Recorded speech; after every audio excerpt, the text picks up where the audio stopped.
খেলা হবে, নির্বাচন শেষে তার ফল দেখা যাবে। এই এক বাক্যে যেন আসন্ন রাজনৈতিক লড়াইয়ের তাপমাত্রা আরো কয়েক ডিগ্রি বেড়ে গেল। বোলপুরে এখন ভোটের ঢাক পুরোপুরি বাজেনি, কিন্তু খেলার ময়দানে দাঁড়িয়ে রাজনীতির রণ ঘোষণা সারা জেলায় ছড়িয়ে দিলেন তৃণমূল কংগ্রেসের প্রভাবশালী নেতা অনুব্রত মণ্ডল।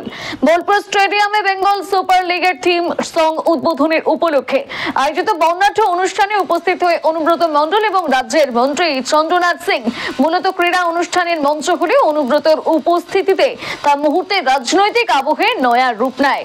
দর্শক আসনের ভিড় ক্রমেই বাড়ছিল, আর সেই ভিড়ের মাঝে তাকে ঘিরে উত্তেজনার ঢেউ আরো স্পষ্ট হলো।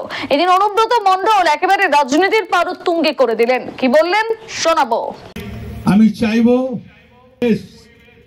আজকে বেঙ্গল সুপার লিগের আরো বৃদ্ধি পাক, আরো উন্নয়ন করুন, আপনাদের সঙ্গে আমরা আছি, এইটাই বলবো। জয় হিন্দ।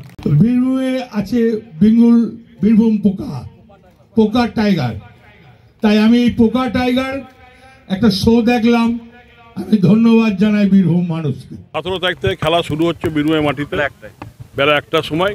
এই খেলা শুরু হলো, ইলেকশনের পর শেষ হবে। এবং এই যে মন্ত্রী যেটা বলেছিল খেলা শুরু হবে কবে থেকে বললো, 17 তারিখ, শেষ হবে কবে, ইলেকশনের পর, 26-এর পর। একটু সবাই 100 বার খেলাতে থাকবে, আপনাকে একটু মঞ্চে ভয়ঙ্কর খেলা হবে।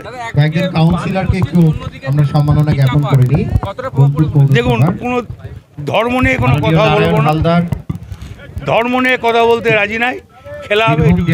আরো ভালো ভালো খবর দেখতে সাবস্ক্রাইব করুন বাংলা হান্টের ইউটিউব চ্যানেল। বাংলা হান্টের আরো খবর দেখতে নজর রাখুন।